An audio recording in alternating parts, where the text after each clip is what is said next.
திருவெளிப்பாடு 16ஆம் அதிகாரம் 15வது வசனம்.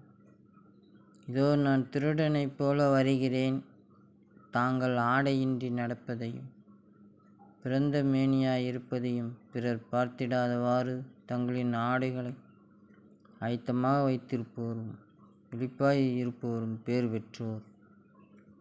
இந்த வார்த்தைகளிலே நாம் கவனிக்க வேண்டியது, இந்த காலம் கடைசி காலமாக இருக்கிறது. உலகின் முடிவிலே நாம் இருக்கின்றோம்.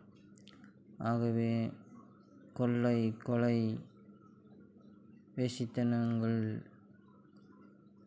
விபச்சாரங்கள், கற்பழிப்புகள் இதெல்லாம் அதிகமாக ஆங்காங்கே நடந்து கொண்டு இருக்கும் என்று ஏற்கனவே தீர்க்க தரிசனமாக சொல்லப்பட்டிருக்கிறது. உலக முடிவில் இருப்பதால் இவ்வாறு மனிதர்கள் புத்தியின்றி இருப்பார்கள். ஆகவே புத்தியாய் தன் ஆடைகளை கற்றுக்கொள்கிறவர்கள் பிழைப்பார்கள் என்று சொல்லப்பட்டிருக்கிறது. கடவுளுக்கு மகிமை உண்டாகுக. ஆமென்.